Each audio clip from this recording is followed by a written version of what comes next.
Hello everybody. Bonjour à tous, ici Pascal Lotaz de Neutrality Studies. Aujourd'hui, je m'entretiens à nouveau avec Arnaud Bertrand, l'analyste géopolitique français et prolifique utilisateur de Twitter. Arnaud, bienvenue à nouveau dans l'émission. Welcome back to the show. Merci Pascal, c'est un plaisir d'être ici à nouveau. It's always wonderful having you because you have so much good insight. C'est toujours un plaisir de vous recevoir car vous avez tellement de bonnes analyses et votre fil Twitter est un vrai régal. La façon dont vous mettez les événements actuels en perspective est fantastique. Commençons donc peut-être par votre pays d'origine, la France. J'en ai déjà parlé hier, mais j'aimerais avoir votre point de vue sur les troubles actuels et ce nouveau changement de Premier ministre. Qu'est-ce que cela signifie pour votre pays?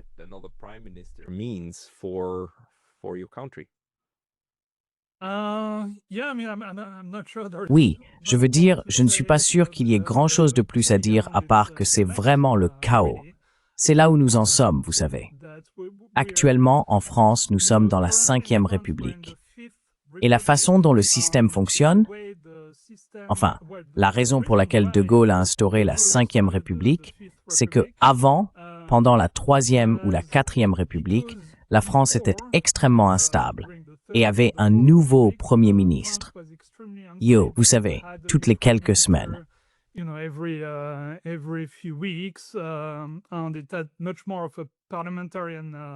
Et il y avait une attitude beaucoup plus parlementaire. Un système avec, vous savez, de nouveaux gouvernements tout le temps. De Gaulle voulait mettre fin à cela et apporter un peu de stabilité au système. Mais d'une certaine manière, nous avons réussi à étrangement changer l'esprit de la 5e République et à revenir à ce que nous essayions d'éviter avec elle, ce qui est en soi assez ironique. Et oui, cela montre que je ne vois pas comment cela va se terminer. Je pense que nous allons simplement devoir attendre la fin du mandat de Macron, qui arrive en 2027, et nous attendre d'ici là à avoir probablement de nouveaux gouvernements tous les 2 mois environ. C'est probablement ce qui va se passer, compte tenu des divisions actuelles à l'Assemblée nationale.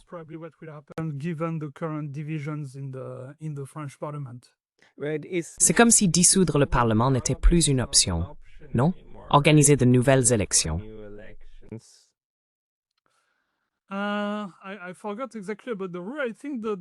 J'ai oublié exactement la règle. Je pense que le Parlement français a toujours, je peux me tromper, mais il a toujours la possibilité de déposer ce qu'on appelle une motion de censure contre le gouvernement. Et ils peuvent le faire à tout moment, du moins c'est ce que je crois. Donc je pense que c'est toujours une option. Mais bien sûr, cela dépend des forces présentes au Parlement. Il faut donc qu'un certain nombre de députés soient d'accord pour que cela puisse se produire.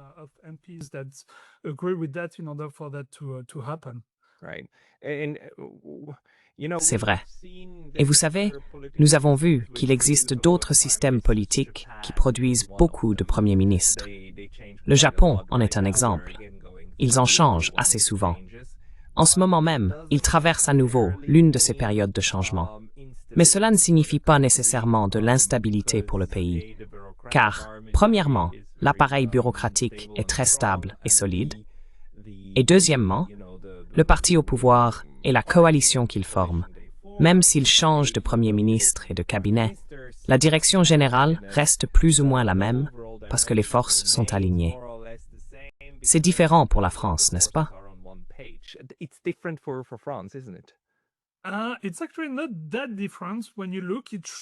En réalité, ce n'est pas si différent. Quand on y regarde de plus près, cela aurait dû l'être, car selon la façon dont les Français ont voté, les 2 principaux partis pour lesquels ils ont voté sont soit la gauche, je veux dire ce que j'appelle la vraie gauche, comme Mélenchon et ainsi de suite, soit l'extrême droite, c'est-à-dire Le Pen. Donc si Macron avait respecté le vote du peuple, il aurait dû mettre l'une de ces 2 forces au gouvernement. Mais il ne l'a pas fait. Il a choisi de placer, en gros, des gens issus de sa propre famille de centristes, en somme, les mêmes personnes qui dirigent la France depuis des décennies. Et c'est ce qu'il a fait à chaque nouveau Premier ministre.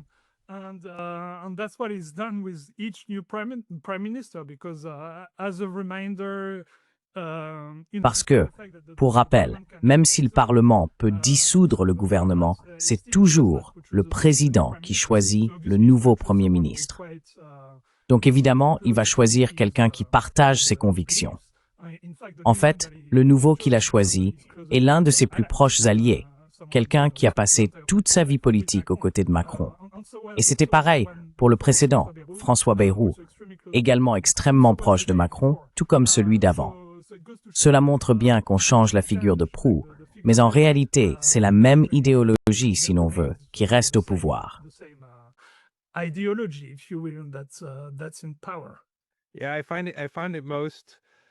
Oui, je trouve cela très amusant de l'entendre dire avant le vote. Vous savez, je veux entendre la voix du pays et du peuple parce que nous respectons la voix du peuple. Par conséquent, nous dissolvons l'Assemblée et organisons des élections. Et une fois l'élection terminée, il a dit « D'accord, je vous ai entendu et je choisis de ne pas vous écouter. Merci beaucoup. » Voilà ce qui va se passer. La France comprend cela, n'est-ce pas? Je veux dire, la population générale comprend maintenant quel genre de dirigeant Macron est envers elle, je suppose.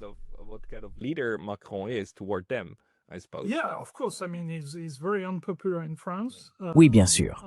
Je veux dire, il est très impopulaire en France. La plupart des gens se sentent trahis parce que le Premier ministre qu'il a choisi après ce vote précis venait en fait du seul parti qui avait obtenu le moins de voix, ce qui est particulièrement choquant, non? Personne ne voulait de ce parti-là. Donc oui, ça ressemble vraiment à une trahison.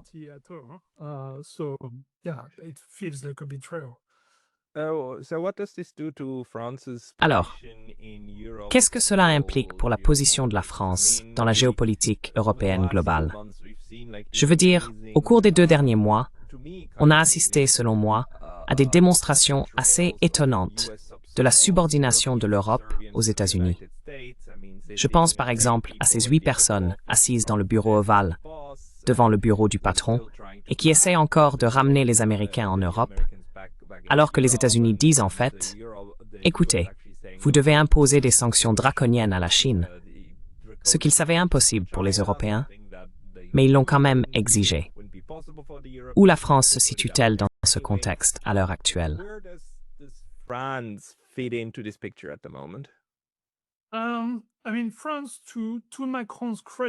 Je veux dire, la France, à la décharge de Macron, au moins tient le bon discours à ce sujet.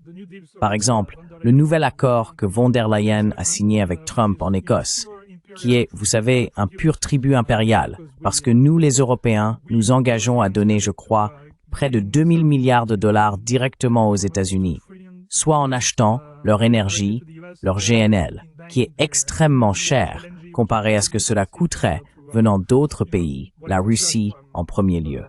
Et nous nous engageons à investir 600 milliards de dollars dans leur économie.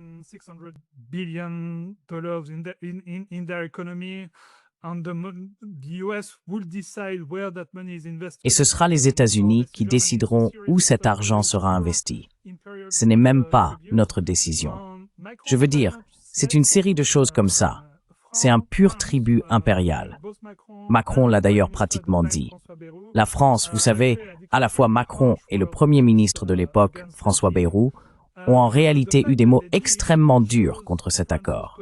Mais le fait qu'il l'ait fait montre la position de la France dans l'UMA-Wember, car cela prouve qu'ils étaient totalement en désaccord avec cet accord. Mais vous savez, l'UMA-Wember a quand même poursuivi. Donc cela montre qu'en réalité, il ne contrôle pas l'UMA-Bureau, et c'est probablement plutôt l'Allemagne qui le fait. Et en fait, von der Leyen est une femme politique allemande. Donc oui, je pense que c'est la France.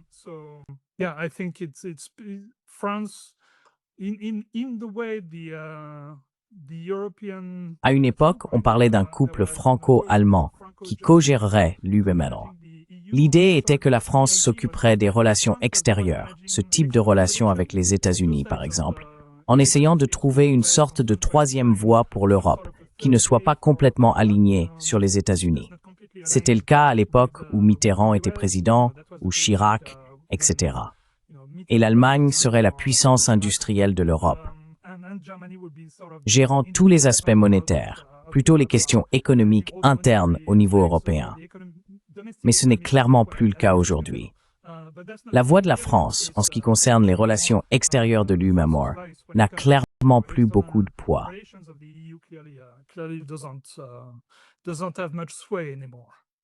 Right.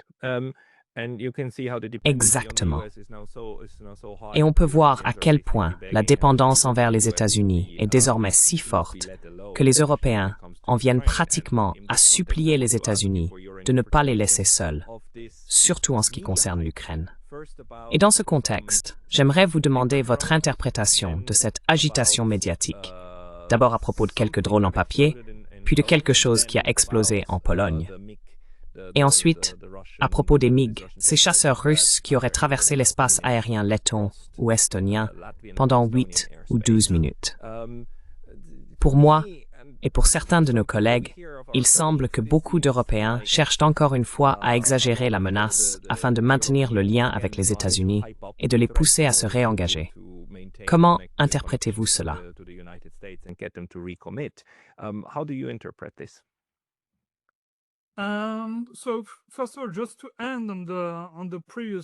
Donc, tout d'abord, juste pour terminer la réflexion précédente, il y a une sorte d'ironie ou de paradoxe en ce que tu as raison.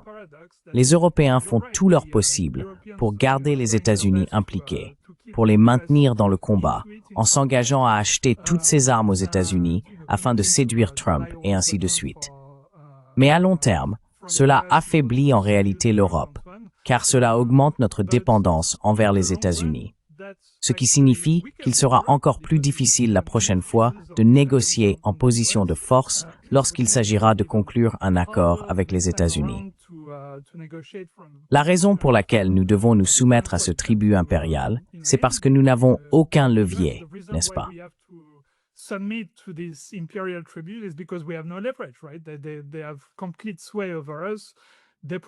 Ils ont une emprise totale sur nous. Ils nous protègent presque entièrement, et donc ils peuvent dicter leurs conditions. Ce n'est donc pas la bonne direction. La direction que nous devrions prendre consiste à réduire cette dépendance, à construire notre propre industrie d'armement européenne, à essayer de couper peu à peu le cordon ombilical avec les États-Unis. Et puis, sur cette question précisément, je pense que nous sommes clairement dans une dynamique de dilemme de sécurité entre l'Europe et la Russie, où, comme vous le dites, il y a une amplification de la menace des deux côtés. La Russie considère, à juste titre, les Européens comme très hostiles à son égard et elle réagit en conséquence.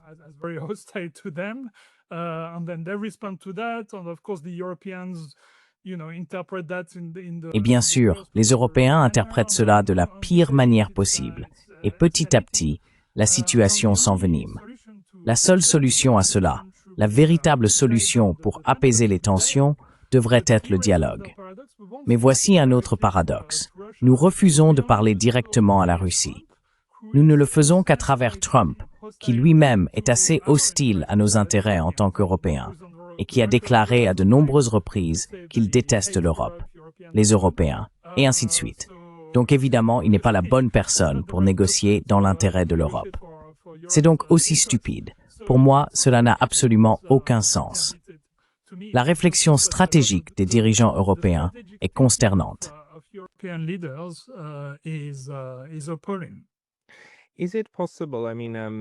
Est-il possible?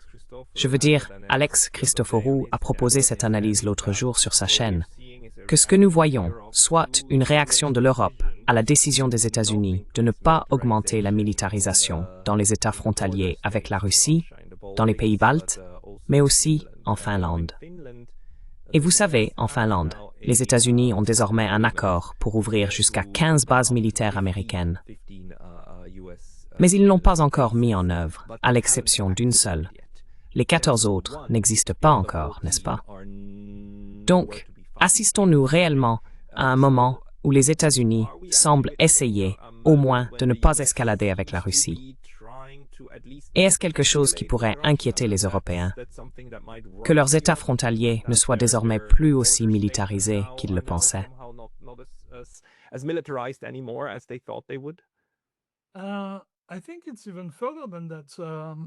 Je pense que c'est encore plus loin que ça. Je ne sais pas si tu as vu, mais il y a eu un article assez extraordinaire de Reuters, je crois que c'était il y a 2 jours, où un haut responsable du Pentagone, David Baker, qui est le secrétaire adjoint à la défense, ou, pardon, à la guerre, comme il l'appelle maintenant, a déclaré aux Européens qu'il prévoyait non seulement de ne pas augmenter, mais de couper l'aide sécuritaire aux États baltes et à tous les membres de l'OTAN frontaliers de la Russie. Parce que, et c'est une citation de lui, l'armée américaine concentre désormais son attention sur la défense du territoire national. Donc elle se replie sur son propre hémisphère. Tu vois, je pense que c'est ce qui se passe. Je veux dire l'Amérique d'abord, non? Je pense que les États-Unis en ont assez de jouer aux gendarmes du monde. Et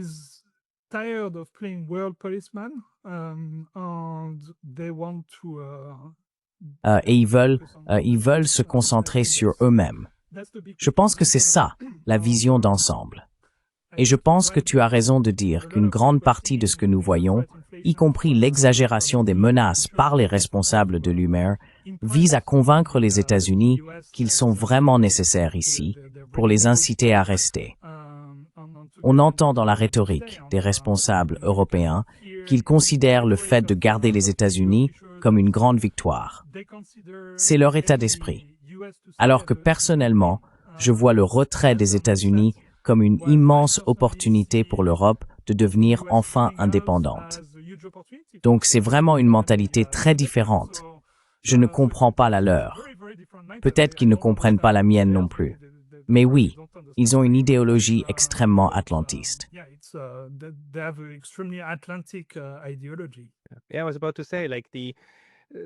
Oui, j'allais justement dire que la puissance du réseau et de la mentalité transatlantique est aujourd'hui sérieusement menacée, et cette menace vient de l'autre côté de l'Atlantique. C'est pour cela que ces gens présentent Trump et les partisans de l'America First comme des isolationnistes, parce qu'en réalité, ils s'isolent d'eux, pas du reste du monde. L'Europe comprend désormais qu'elle n'est plus considérée comme un atout. Et cela doit être effrayant pour des personnes comme M. Merz de BlackRock et M. Macron. Où était-il avant? Dans quel fonds d'investissement? Rothschild et tous les autres qui avaient l'habitude que les Américains les courtisent pour s'assurer que l'Europe reste toujours sur la même ligne. Maintenant, il semble que c'est l'Europe qui reste sur la ligne, et plus les États-Unis. Cela doit être inquiétant pour ces gens-là.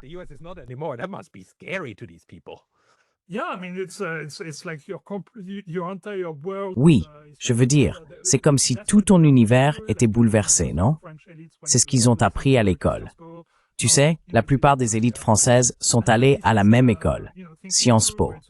Et tu sais, c'est une école très atlantiste dans sa façon de penser, où tout tourne autour de l'Occident uni en tant qu'alliance qui dicte ses conditions au reste du monde, et tout ça.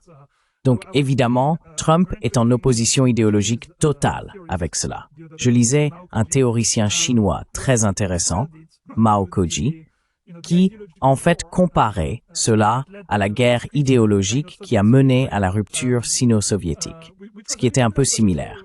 C'était aussi une question d'idéologie.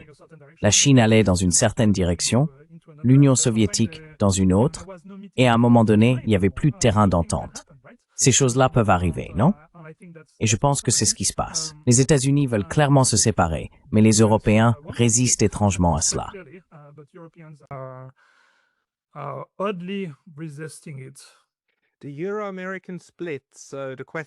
La fracture euro-américaine. Donc la question est, qui sera le Kissinger de l'autre camp qui ira négocier cela? Parce que la différence dans la dynamique, c'est que je ne pense pas que la Russie ou la Chine ait actuellement intérêt à recréer une relation trop étroite avec les États-Unis, n'est-ce pas? La dynamique sera nécessairement différente.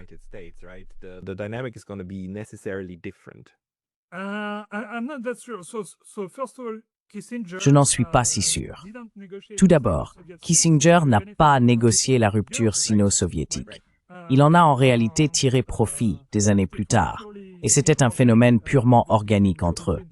C'est vrai, et il est probable que quelque chose de similaire se produise ici. On observe en fait de nombreux signes indiquant que la Chine entretient des relations bien meilleures avec les États-Unis. des signes vraiment surprenants. Je ne sais pas si tu as lu la transcription de l'appel entre Xi et Trump qui a eu lieu il y a seulement 4 jours. Mais le langage utilisé dans la transcription chinoise est le plus positif qu'on ait vu dans une transcription d'un appel entre Xi et un président américain depuis au moins une décennie. Il qualifiait l'échange de très positif, constructif, pragmatique. France, beaucoup de superlatifs qu'il n'emploie normalement pas. J'ai comparé avec les transcriptions précédentes venant de Chine, et d'habitude c'est très formel. Il n'utilise jamais du smizemore de termes émotionnels, comme positif ou autre. Celle-ci était très différente.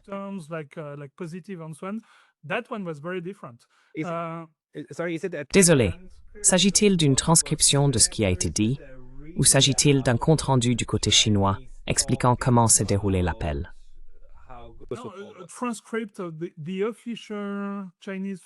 Non, c'est une transcription du ministère chinois des Affaires étrangères, comme le compte-rendu officiel de l'appel, comme il y en a à chaque fois des deux côtés, n'est-ce pas? Et Trump, de son côté, était aussi très positif.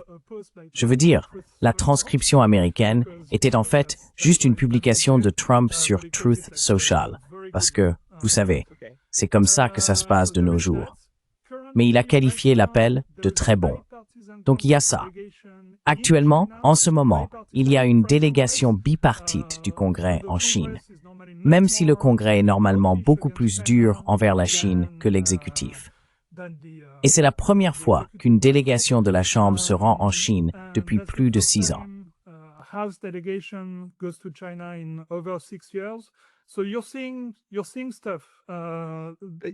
Donc on observe des éléments qui montrent que la relation existe bel et bien. Et puis il y a eu l'affaire Lai Ching-te. C'était plus tôt, je veux dire, vous l'avez probablement vu. Lorsque Lai Ching-te, le président de la République de Chine, s'est vu refuser le passage par les États-Unis. D'habitude, quand il se rend en Amérique du Sud, parce qu'il y a encore 1 ou 2 pays qui les reconnaissent comme le gouvernement légitime de la Chine, il passe normalement par les États-Unis, car son avion ne peut pas faire le trajet d'une seule traite. Mais pour la première fois de l'histoire, les États-Unis ont refusé cela, ce qui est clairement une concession à la Chine.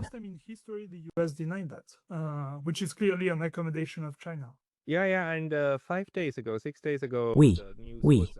Et il y a 5 ou 6 jours, les médias annonçaient que Donald Trump n'avait pas approuvé une vente d'armes de 400 millions de dollars à Taïwan. Donc il y a aussi ça. Je veux dire, d'accord, c'est intéressant. J'ai raté le fait que ce genre de diplomatie en coulisses se déroule avec la Chine. Est-ce que tu... Donc il y a une chance qu'on assiste à l'émergence d'une nouvelle stratégie. Mais d'un autre côté, tout cela pourrait aussi n'être que du bon vieux baratin, faire semblant d'être les meilleurs amis du monde, juste pour ensuite annoncer encore 5 millions de droits de douane contre la Chine.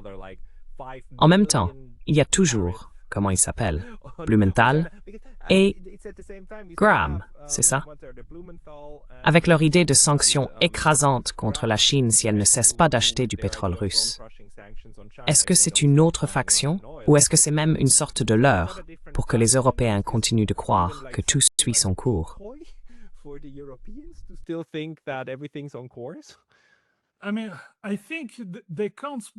Je veux dire, je pense qu'ils ne peuvent pas vraiment croire que les Européens vont faire ça.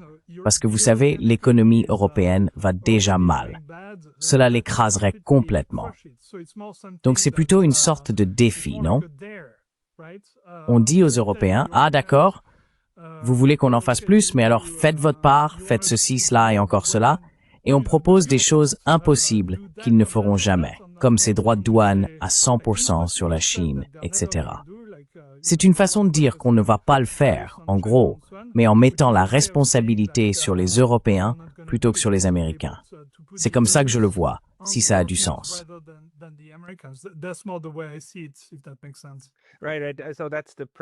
D'accord. C'est donc la pression que les États-Unis exercent sur l'Europe pour qu'elle impose ces sanctions. Mais vous savez, Graham et Blumenthal brandissent toujours la menace que les États-Unis imposent des sanctions à 100% contre la Chine. Mais celle-ci est pour l'instant mise de côté. Et apparemment, eh bien Trump n'y est évidemment pas favorable pour le moment. is not in favor of it at the moment. Yeah, I mean, we saw what they did it, right? They did Yeah. it. Oui, je veux dire, on a vu ce qu'ils ont fait. C'est vrai, ils l'ont fait. Donc, ce n'est pas réaliste. Je crois qu'ils sont montés jusqu'à, c'était quoi, 145 ou 135, puis il y a eu un bras de fer pour que les États-Unis reculent. Donc c'est probablement aussi ce que Trump reconnaît. Vous savez, Trump ne respecte que le pouvoir. S'il y a une leçon à tirer de Trump, c'est que c'est quelqu'un qui respecte la force et le pouvoir. En gros, c'est comme ça que je le vois. Il constate que la Chine a en fait beaucoup de leviers, beaucoup de pouvoir. A lot of leverage, a lot of power, and so he's trying his best to. Donc, il fait de son mieux pour le langage qu'il commence à adopter est celui de la coexistence, de la négociation, de l'accommodement, de la recherche. Chaque puissance essaye de trouver sa propre place. Il ne parle pas comme l'administration Biden qui évoquait la victoire. Il parle de coexistence. Comme dans la transcription de l'appel Trump-C, il a dit quelque chose comme « Les États-Unis et la Chine auront, vous savez, une relation très longue, très productive, pour toujours, en quelque sorte. Et nous allons tous les deux gagner, agir de concert pour la paix mondiale, et ainsi de suite. » C'est le langage du partenariat, pas celui de la compétition à somme nulle. Donc je pense que c'est le changement qui est en train de s'opérer. That is the shift that's happening. Je veux dire, si ce changement devait perdurer, ce serait encourageant. Le problème, c'est que Donald Trump peut changer d'avis du jour au lendemain et prétendre que ça a toujours été ainsi.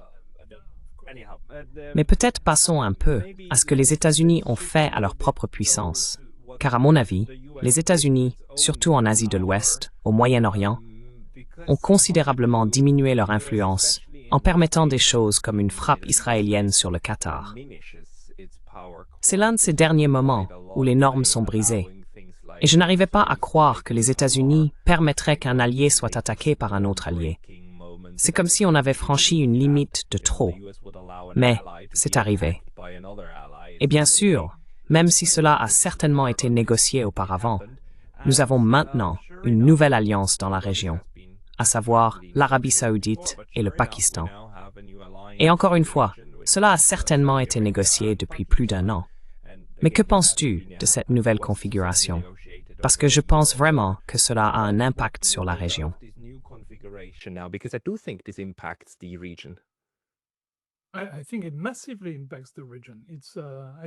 Je pense que cela a un impact énorme sur la région. Je pense que c'est une affaire majeure. En effet, il semblerait que cela ait été négocié pendant des années, du moins c'est ce qu'a rapporté la presse. Tout d'abord, c'est un événement considérable dans la mesure où les États-Unis ne l'ont pas empêché, ce qui est un peu mystérieux. Est-ce que cela signifie qu'ils sont d'accord? Est-ce que cela veut dire qu'ils n'ont pas pu l'empêcher? Qu'est-ce que cela signifie exactement? Mais je pense que cela, en soi, est très significatif, car on pourrait penser qu'ils ne voudraient pas que cela se produise, puisque cela signifie en réalité qu'il existe désormais un second bloc nucléaire possible au Moyen-Orient. Il y a le bloc États-Unis-Israël, et maintenant il y a le bloc Pakistan-Arabie saoudite. Et cet accord inclut le nucléaire, d'après les déclarations de responsables saoudiens. Un responsable saoudien, je crois, a été cité par Al Jazeera en disant que cela comprenait tout type d'armement.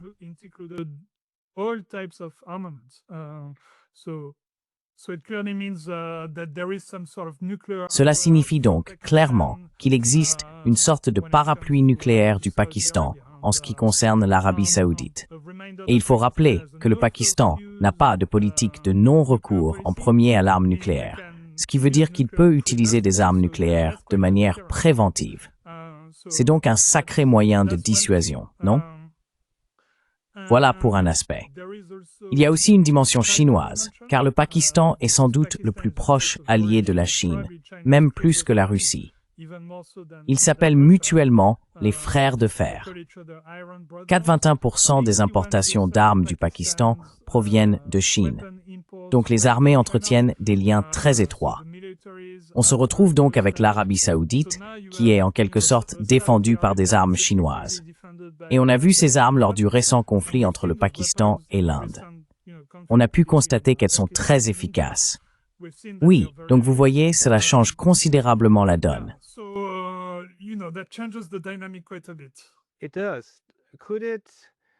C'est le cas. Se pourrait-il qu'un des calculs de l'autre camp, ou de tous les camps, soit fortement lié à l'Iran?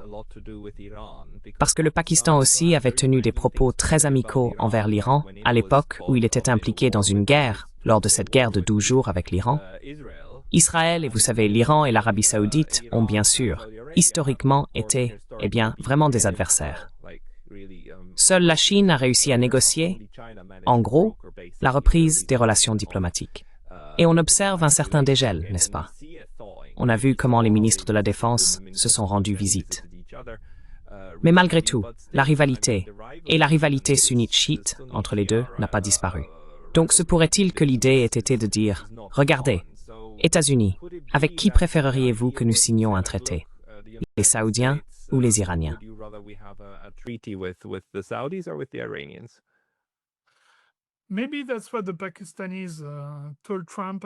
Peut-être que c'est ce que les Pakistanais ont dit à Trump.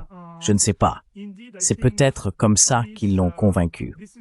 En effet, je pense qu'il y a probablement pas mal de gens pour qui c'est une mauvaise nouvelle. L'Iran en fait partie, car cela signifie qu'ils ont évidemment les États-Unis juste d'un côté, mais qu'ils pourraient désormais aussi avoir une Arabie Saoudite dotée de l'arme nucléaire. Et malgré le récent réchauffement, comme tu l'as dit, il existe toujours une inimitié historique. Ce qui signifie que l'Iran devrait, je veux dire, si j'étais à leur place, je mettrais une énergie énorme à essayer de développer des armes nucléaires immédiatement.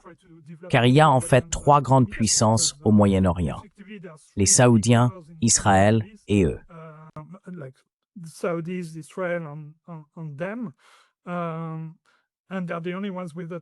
Et ce sont les seuls à ne pas avoir d'armes nucléaires.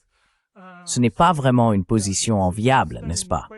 Donc oui, cela les met dans une situation assez difficile. Mais nous ne pouvons que spéculer. Nous ne savons pas ce qui se cache derrière cet accord. Ou peut-être que le plan, à un moment donné, est de former une alliance plus large, et peut-être que l'Iran pourrait la rejoindre, même si cela semble beaucoup moins probable. Cela paraît un peu improbable, mais qui sait? Des choses plus étranges se sont déjà produites.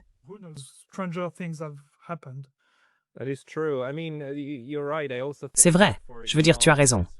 Je pense aussi que pour l'Iran, ce n'est pas une perte, mais cela complique beaucoup la situation pour eux, parce qu'il y avait tous ces discours amicaux venant du Pakistan, et il est douteux qu'une telle manœuvre politique soit encore possible. D'un autre côté, un autre acteur qui n'a absolument aucun intérêt à voir un Iran instable, voire balkanisé, c'est la Chine, non? Donc, la Chine a essayé d'exercer une influence pacificatrice sur l'ensemble de la situation. As-tu des indications sur la façon dont la Chine essaie d'aborder la question iranienne?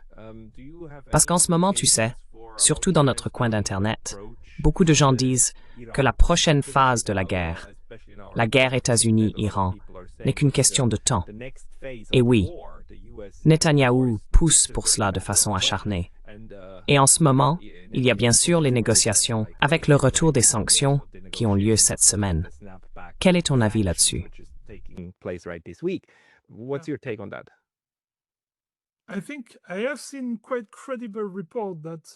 Je pense avoir vu des rapports assez crédibles selon lesquels la Chine a effectivement livré, après la guerre, pas mal d'armes à l'Iran afin de renforcer leur défense. Cela me paraît tout à fait crédible. Donc je pense qu'ils sont préoccupés et qu'ils essayent d'aider de cette manière. Et il semble que ce soit du matériel assez avancé, probablement comme moyen de dissuasion, pour empêcher quelque chose, une autre attaque. Donc oui, c'est sans doute l'élément le plus pertinent que j'ai vu concernant ce que la Chine essaie de faire ici. Et bien sûr, ils aident aussi beaucoup sur le plan économique, en achetant tout le pétrole iranien. Ils ont également construit assez récemment une ligne de train qui est devenue opérationnelle juste avant la guerre, si je ne me trompe pas, pour faciliter le commerce avec l'Iran, ce qui améliorerait aussi leur situation économique. Donc, je pense qu'ils essaient d'aider de différentes manières.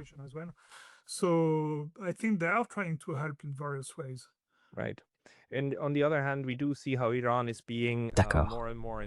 Et d'un autre côté, on voit bien que l'Iran est de plus en plus encerclé, non? Avec la Syrie pratiquement hors jeu. C'est déjà le cas depuis plus de 6 mois, presque un an maintenant. Le corridor de Zangezur va être sous gestion américaine entre l'Azerbaïdjan et l'Arménie. Je veux dire, en Arménie, entre l'Azerbaïdjan et le reste de l'Azerbaïdjan, à l'ouest, à la frontière de l'Iran. Et vous savez, la relation avec la Chine ne donne pas l'impression que l'Iran veuille la renforcer. Donc, est-ce qu'on assiste à une isolation croissante de l'Iran dans sa région?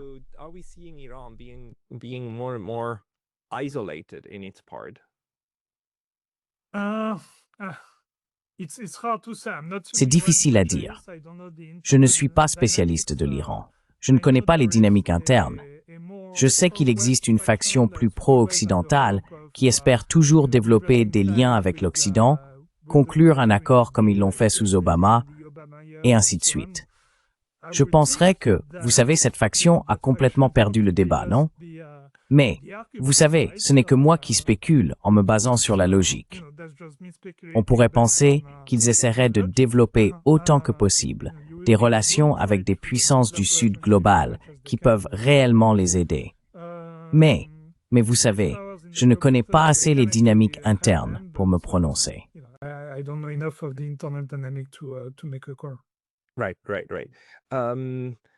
D'accord. Parlons peut-être un peu maintenant, vers la fin, de l'Asie de l'Est et du Sud-Est. Nous avons vu, notamment au Népal, d'importantes manifestations, n'est-ce pas? Et tout de suite, en voyant cela, je me suis demandé, mon Dieu, est-ce une nouvelle révolution de couleurs qui est en train d'être fomentée?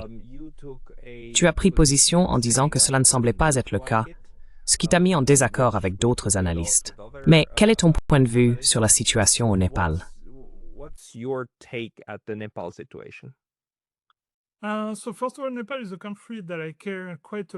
Tout d'abord, le Népal est un pays auquel je tiens beaucoup, parce que j'y ai vécu en fait. Et mon premier enfant a été conçu au Népal, un endroit heureux, oui. D'ailleurs pendant le tremblement de terre, le séisme de 2015. Donc vous voyez, j'ai un lien émotionnel fort avec ce pays. Je connais encore beaucoup de gens là-bas, et je sais surtout pour y avoir vécu que c'est un endroit très corrompu et que la population est extrêmement insatisfaite de la corruption, du népotisme, etc. Donc ma première réaction en voyant ces manifestations n'a pas été de penser à une révolution de couleur. J'ai pensé que c'était authentique.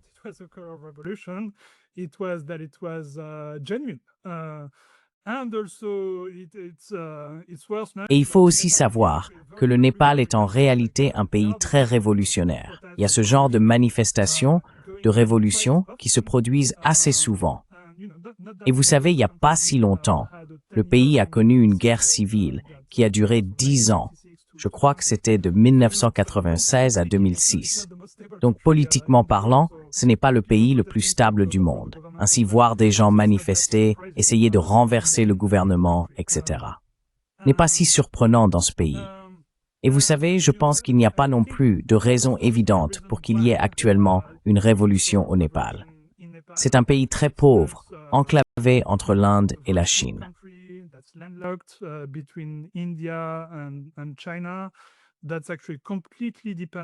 En réalité, ce pays dépend entièrement de l'Inde pour tout, ce que j'ai personnellement constaté. Car après le tremblement de terre, il y a eu un blocus imposé par l'Inde. Non pas à cause du séisme, mais en réaction à un changement de constitution qui ne leur plaisait pas. Et cela a complètement paralysé le pays. Donc vous voyez, l'Inde détient pratiquement tout le pouvoir sur ce pays. Alors pourquoi voudrait-on y installer un gouvernement pro-américain? Puisque de toute façon, l'Inde contrôle le pays et peut couper les approvisionnements du jour au lendemain. Et vous savez, il n'y a rien que les États-Unis puissent faire à ce sujet. Il n'y a donc aucune raison évidente.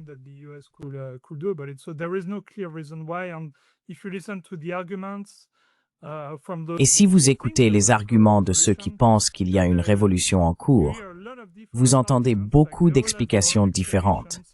Certains disent que c'est à propos de l'eau.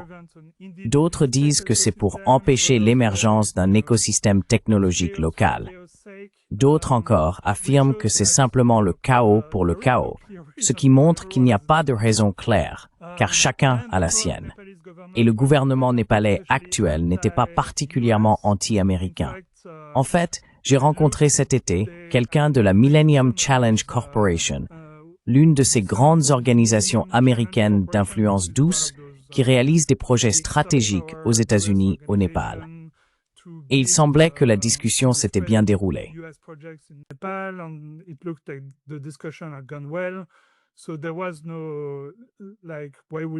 Donc il n'y avait pas de raison. Pourquoi aurait-il remplacé ce gouvernement? Surtout quand la nouvelle dirigeante du Népal, Sushila Karki, une grand-mère de 73 ans, n'est pas visiblement plus pro-américaine que son prédécesseur. Son profil est très ancré au Népal. Elle n'a jamais travaillé à l'étranger. Elle n'a même pas étudié en Occident, elle a étudié au Népal et en Inde. Et c'est une véritable révolutionnaire népalaise à l'ancienne. Elle a participé au renversement de la monarchie. Je crois que son mari est allé en prison parce qu'il a détourné un avion pour renverser la monarchie, et ainsi de suite. Donc ce n'est pas du tout le profil d'une marionnette de l'Occident. Donc oui, en gros, ça n'a pas de sens pour moi.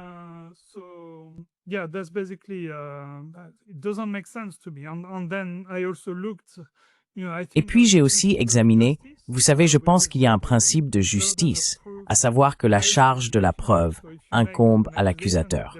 Donc si vous avancez l'accusation qu'il y a une révolution de couleur, eh bien, apportez des preuves, des éléments concrets. Je ne suis pas totalement fermé à cette idée en réalité, mais il me faut voir des preuves tangibles. Par exemple, à Hong Kong, nous avons vu des preuves. Il y avait des photos de réunions entre le leader des protestataires et des membres du consulat américain.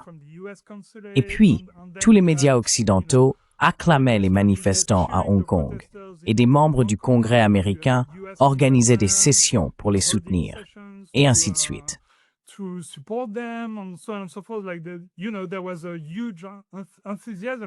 Vous savez, il y avait un immense enthousiasme en Occident pour ces manifestations.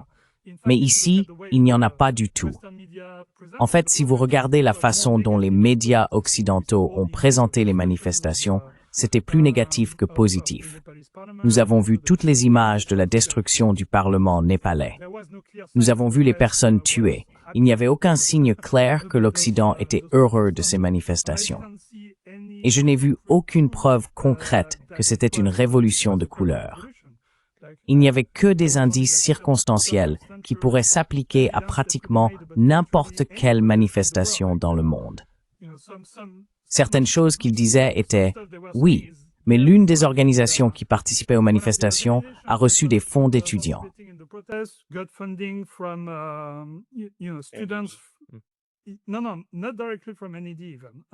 Non, même pas directement de la NED, d'une organisation qui elle-même est financée par la NED. Et je pensais que le même argument pourrait être avancé à propos de n'importe quelle manifestation en France, par exemple. En France, toutes les manifestations, nous avons des associations, des organisations qui y participent, qui sont aussi très engagées dans la cause tibétaine, par exemple. Et donc, bien sûr, elles sont associées à des organisations pro-Tibet, qui sont financées par les États-Unis. Mais cela ne signifie pas que chaque manifestation en France est une révolution de couleur. Ce n'est pas un cas évident et indiscutable. Donc oui, quand on met tout ça ensemble, je ne le vois tout simplement pas.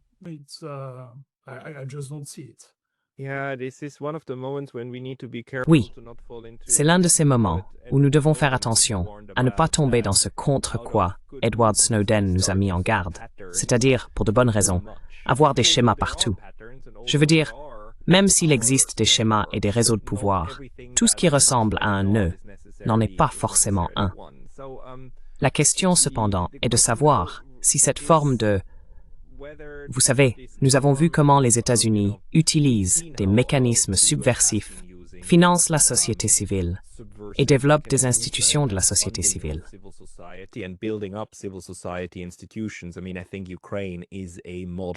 Je veux dire, je pense que l'Ukraine est un cas modèle, non? Avec le temps, on y a injecté de l'argent et soutenu non seulement des politiciens, mais aussi la société civile et les institutions médiatiques, n'est-ce pas? Ensuite, à des moments stratégiques, tout cela peut être mobilisé si tout le monde est embarqué dans le même bateau en même temps.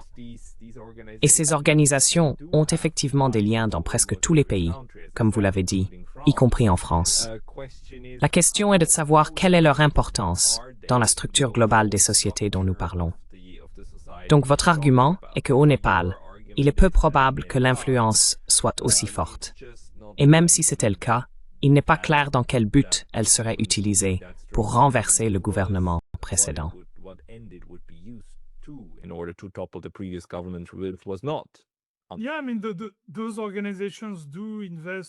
Oui, je veux dire, ces organisations investissent partout, dans chaque pays, et donc elles investissent au Népal. Mais j'ai en fait regardé le financement à ce sujet. Ils ont en réalité investi beaucoup plus du côté, si on peut dire ça, du gouvernement, vous savez, en essayant d'obtenir les faveurs des politiciens en place au Népal.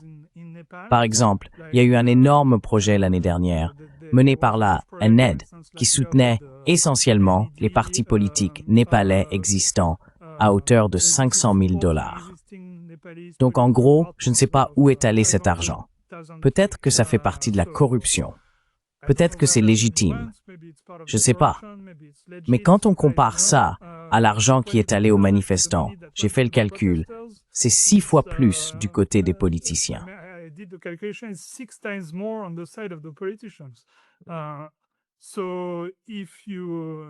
Donc, si vous regardez l'argent, on peut en fait probablement avancer un argument plus solide selon lequel ils encourageaient davantage le problème contre lequel les manifestants protestaient, à savoir la corruption et les politiciens recevant de l'argent de diverses sources, y compris des financements étrangers, et ne l'utilisant pas pour le bien du pays, mais simplement en le mettant dans leur poche et en le dépensant pour des voyages somptueux à l'étranger avec leurs enfants, et ainsi de suite.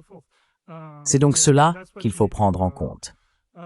Le financement par le gouvernement américain ne signifie pas nécessairement une révolution de couleur. Ou prenons un autre exemple. Actuellement, aux Philippines, il y a aussi d'énormes manifestations contre la corruption, très similaires à celles du Népal, avec des dizaines de milliers de jeunes dans les rues.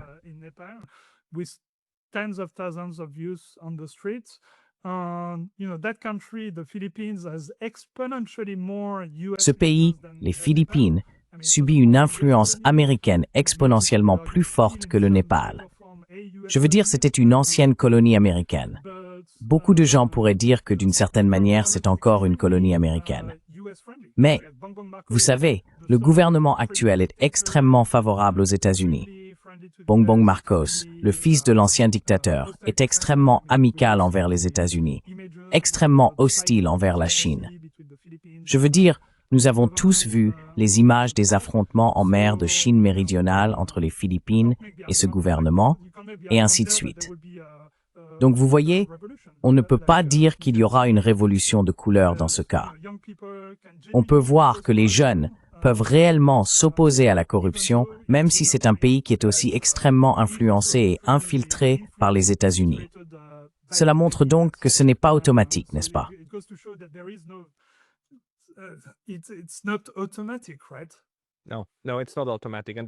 Non, non, ce n'est pas automatique. Et c'est justement ce qui est difficile à évaluer, surtout à distance. Peut-être pour conclure, quelle est la chose que vous surveillez de plus près en ce moment en matière de politique mondiale? Y a-t-il quelque chose à l'horizon que vous pensez particulièrement intéressant à observer dans les prochains jours ou semaines?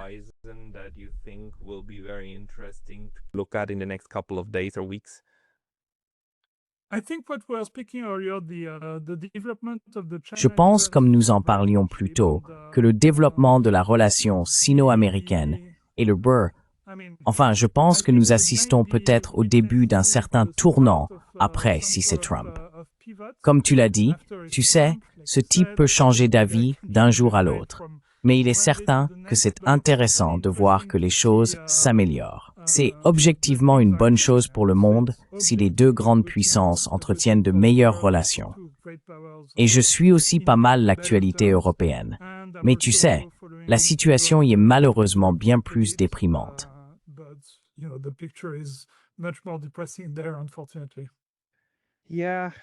Oui, j'y étais en août et c'est toujours un continent agréable à visiter. Mais la politique te fait soit rire, soit pleurer, ou les deux en même temps. I spent my whole summer there.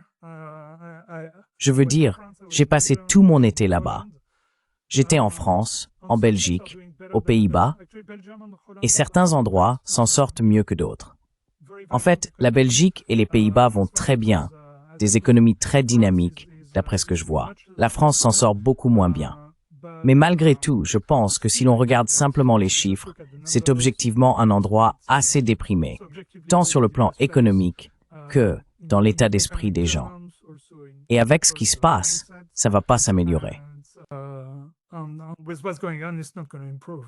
Ce n'est tout simplement pas un endroit très porteur d'espoir. Je veux dire, en Asie du Sud-Est et ailleurs, il y a tous ces espoirs et cet avenir. Tu vois ce qu'on peut construire. Et l'Europe, c'est plutôt « Oh, comment revenir aux belles années 1960, quand on savait ce qui se passait. » Enfin bon. Arnaud, les gens qui veulent te suivre devraient absolument aller sur ton Twitter. Je mettrai le lien dans la description ci-dessous. Un autre endroit où te trouver. Substack, bien sûr. Yeah, Oui, Substack et Twitter. C'est à peu près tout. Je le mettrai dans la description ci-dessous. Arnaud Bertrand, merci beaucoup pour votre temps aujourd'hui. Today.